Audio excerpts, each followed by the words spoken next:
जय हिंद, नमस्कार मित्रों, आपका स्वागत है आप ही के YouTube channel all exam class के अंदर। मैं लेके आया हूँ टॉप से टॉप 25 क्वेश्चन आपके SSB के लिए मोस्ट इंपॉर्टेंट होने वाले हैं। आपको ध्यान रखना, इसमें टॉप 25 क्वेश्चन मैं आपको दिखाऊंगा। ठीक है, पूरा प्रैक्टिस सेट है, देख लेना कितने क्वेश्चन आपके सही होते हैं। पेपर से पहले मात्र 5 दिन है आपके बीच में, सिलेक्शन की और आपकी मेहनत के बीच में। तो पहला क्वेश्चन स्टार्ट करता हूँ, उससे पहले एक बार वीडियो को लाइक कर देंगे। ठीक है, तो स्टार्ट करते हैं पहला क्वेश्चन। पत्थर की बनी नृत्य करते हुए पुरुष की मूर्ति नटराज किस स्थान पर पाई गई थी? ठीक है, तो आपका इसमें उत्तर क्या होगा? लोथल, रंगपुर, हड़प्पा या मोहनजोदड़ो। तो यहाँ से जो आपका उत्तर बनता है वो बनता है क्या? हड़प्पा। ठीक है, इसकी खोज कब हुई थी? 1921 में इसकी खोज हुई थी। कहाँ है वर्तमान? पाकिस्तान। ठीक है, ये आपको ध्यान रखना है, पाकिस्तान में। ठीक है, फिर देखो अगला क्वेश्चन आपके सामने आ चुका है। गुप्त प्रशासन के संदर्भ में विधि शब्द को संदर्भित करता है।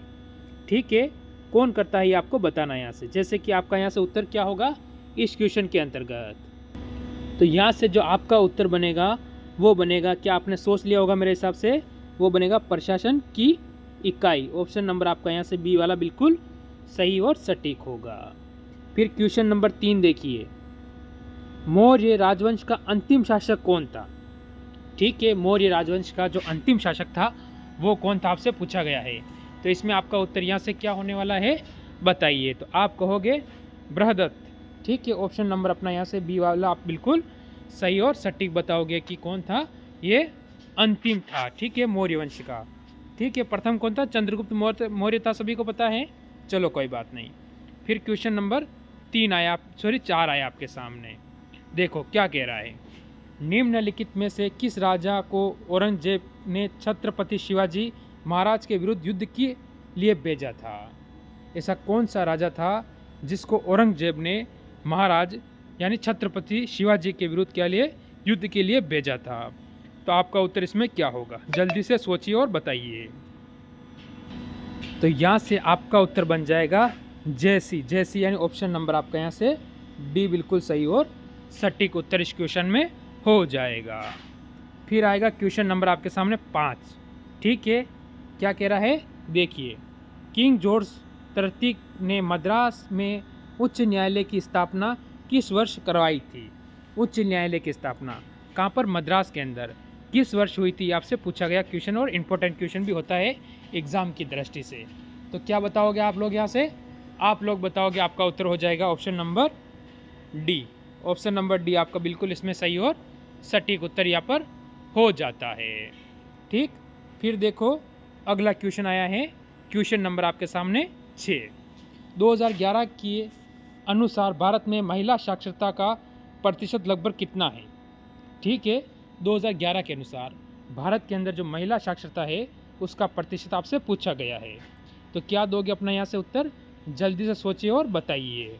ठीक है, तो आपका उत्तर हो जाएगा यहाँ से 65.46%। Option number D. Option number D आपका यहाँ से बिल्कुल सही और सटीक उत्तर इसमें हो जाता है। फिर आएगा देखो अगला क्वेश्चन। ठीक है, क्या कह रहा है? निम्नलिखित में से कौन सी सिंधु नदी की सहायक नहीं है?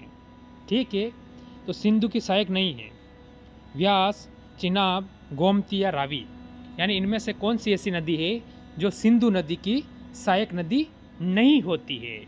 तो आप क्या कहोगे यहाँ से? आप सभी बोलोगे ऑप्शन नंबर सी यानी गोमती नहीं होगा। आपका उत्तर क्या हो जाएगा? गोमती आपका यहाँ से बिल्कुल सही और सटीक। क्वेश्चन नंबर आपके सामने 8 आया है, और क्या कह रहा है देख लीजिए। क्वेश्चन का कहना है क्षेत्रफल की दृष्टि से विश्व का 6ठा सबसे बड़ा देश कौन सा है?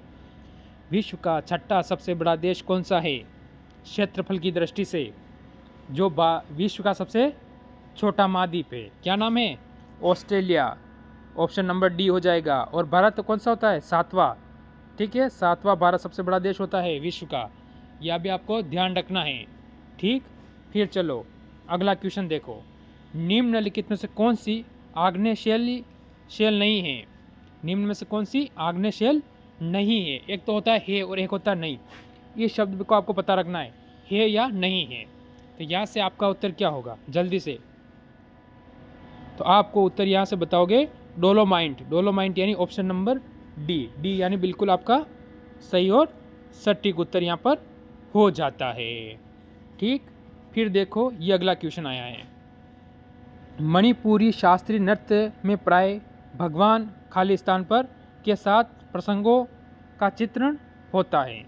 ठीक है, खाली स्थान पर कौन से भगवान का नाम आएगा आपको, शिव, कृष्ण, विष्णु या राम। ठीक है, मणिपुर से इंपॉर्टेंट क्वेश्चन बनता है आपका यहाँ से, क्योंकि मणिपुर अभी चर्चा में चल रहा था इसीलिए। तो आप क्या कहोगे, कृष्ण, कृष्ण है। ठीक है, ऑप्शन नंबर अपना यहाँ से बी बिल्कुल इसमें आप क्या करोगे, सही और सटीक बताओगे। ठीक, फिर चलो अगले क्वेश्चन पर। क्या कह रहा है, निम्नलिखित में से कौन सा स्वतंत्र भारत की पहली महिला शास्त्रीय नृत्यांगना थी जिन्हें राज्यसभा के सदस्य के रूप में नामित किया गया था। ठीक है, किसकी, राज्यसभा की सदस्यता के रूप में नामित करना, तो कौन थी वो, उनका नाम आपसे पूछा गया है, रुक्मणी देवी। ठीक है, ठीक है, ऑप्शन नंबर आपका यहाँ से ए वाला बिल्कुल सही हो जाएगा। ठीक, फिर चलो अगले क्वेश्चन पर। क्वेश्चन नंबर आपके सामने 12 आ चुका है। ठीक है, क्या कह रहा है, पोवाड़ा नृत्य शैली का संबंध निम्न में से किस राज्य से है। पोवाड़ा, ठीक है, जो नृत्य शैली है उसका किस राज्य से संबंध है, तो उस राज्य का नाम आपको बताना है। ठीक है, महाराष्ट्र, पश्चिम बंगाल, उड़ीसा या बिहार। ठीक है, तो क्या दोगे अपना उत्तर यहाँ से, आप कहोगे ऑप्शन नंबर यहाँ से ए हो जाएगा, क्या, महाराष्ट्र। ठीक है, महाराष्ट्र बिल्कुल आपका यहाँ से सही और सटीक उत्तर इसमें हो जाता है।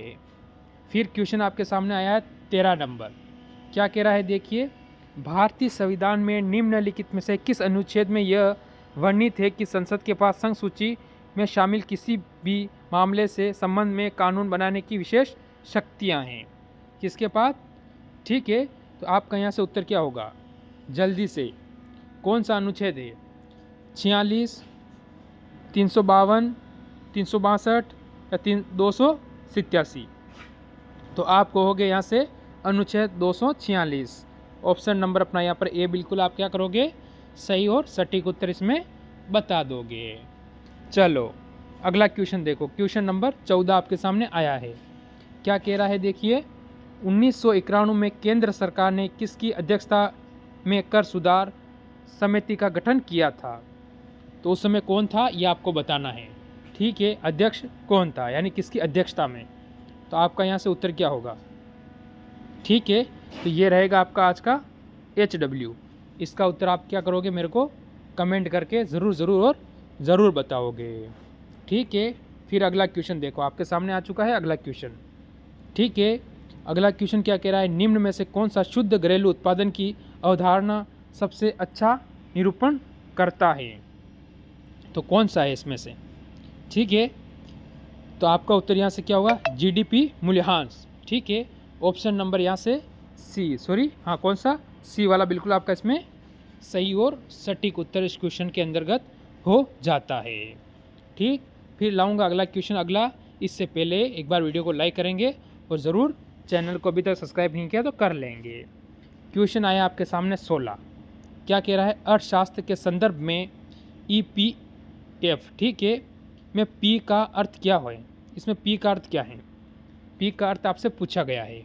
ठीक है, तो यहाँ से अपना उत्तर आप क्या दोगे, क्या बताओगे, P का अर्थ। ठीक है, तो P का अर्थ आप बताओगे क्या, ठीक है, प्रोविडेंस। ठीक है, ऑप्शन नंबर आपका यहाँ से बी वाला बिल्कुल सही और सटीक उत्तर इस क्वेश्चन में हो जाएगा।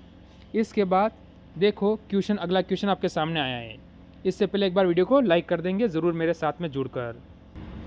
जिंक सल्फेट हेप्टाहाइड्रेट को आमतौर पर के नाम से भी जाना जाता है, यानी इसका अन्य नाम क्या है। ठीक है, तो यहाँ से आपका इसका उत्तर क्या होगा, श्वेत तुतिया। ऑप्शन नंबर आपका यहाँ से डी वाला इसमें क्या होगा, बिल्कुल सही और सटीक उत्तर इस क्वेश्चन में हो जाएगा। देखो फिर अगला क्वेश्चन देखो आप लोग, ये आ चुका है। क्या कह रहा है कि निम्न में से कौन सा अंग ग्लूकोज को ग्लूकोजाइन भंडार के लिए इस्तेमाल किया जाने वाला एक जटिल कार्बोहाइड्रेट और अम्नो अम्ल को प्रोटीन परिवर्तन करता है। ठीक है, क्या करता है, प्रोटीन में परिवर्तन करता है। तो आपका उत्तर यहाँ से क्या होगा? तो यहाँ से जो आपका उत्तर है वो आपको इसमें बताना है कि इसमें अंतर्गत आपका उत्तर क्या होने वाला है। ठीक है, यकृत, फेफड़ा, छोटी आंत या बड़ी आंत। 4 ऑप्शन आपको दिए हुए हैं, तो आपका ऑप्शन नंबर यहाँ पर ए वाला बिल्कुल सही हो जाएगा। अभी तो 6 क्वेश्चन और बाकी हैं। फिर क्वेश्चन आया आपके सामने 20 नंबर। 20 नंबर क्वेश्चन क्या कह रहा है? पाचन तंत्र के चरणों का निम्न में से कौन सा अनुक्रम सही है? यानी जो इसमें चरण दिए गए इनमें से कौन सा अनुक्रम सही हो जाएगा? तो आपका इसमें उत्तर क्या होगा? यानी option A, option B, option number C और ऑप्शन डी। तो आप कहोगे ऑप्शन नंबर डी आपका यहाँ पर बिल्कुल सही और सटीक उत्तर इसमें हो जाता है। ठीक, फिर देखो 21 नंबर क्वेश्चन आपके सामने आ चुका है। फिर देखो आप क्या कहोगे? 21 नंबर क्वेश्चन, हुगल, ठीक है, किस वन्यजीवी अभ्यारण्य राष्ट्रीय उद्यान में पाए जाते हैं? तो उस अभ्यारण्य का नाम आपको बताना है, यानी कौन सा अभ्यारण्य है? ठीक है, दाची गाम यानी अभ्यारण्य। ऑप्शन नंबर आपका यहाँ से कौन सा? ऑप्शन नंबर ए वाला ही आपका बिल्कुल इसमें सही और सटीक उत्तर इस क्वेश्चन में हो जाता है। फिर देखो क्वेश्चन नंबर 22 आपके सामने आ चुका है। आई मी आइन कौन से अंतर्राष्ट्रीय संगीतकार की आत्मकथा है? आत्मकथा है संगीतकार की, उनका नाम क्या है? ठीक है, जॉर्ज हैरिसन यानी ऑप्शन नंबर आपका यहाँ से सी वाला इसमें बिल्कुल सही और सटीक उत्तर इस क्वेश्चन में हो जाएगा। फिर देखो क्वेश्चन नंबर 23। देखो, टोक्यो पैरा ओलंपिक 2020 का केंद्रीय विषय क्या था? ठीक है, 2020 का। तो आपका इसमें उत्तर क्या होगा? भावों से एकता। ठीक है, ऑप्शन नंबर आपका यहाँ से सी वाला इसमें बिल्कुल सही और सटीक उत्तर होगा। फिर देखो आज का सेकंड लास्ट क्वेश्चन, यानी जो आज का सेकंड लास्ट क्वेश्चन होता है वो आपके सामने आ चुका है। क्या कह रहा है? तुमड़ी के शब्द काव्य ग्रंथ हेतु किसने हिंदी का साहित्य अकादमी पुरस्कार 2022 में दिया गया था? 2022 में हिंदी साहित्य पुरस्कार। तो आपका उत्तर यहाँ से क्या होगा?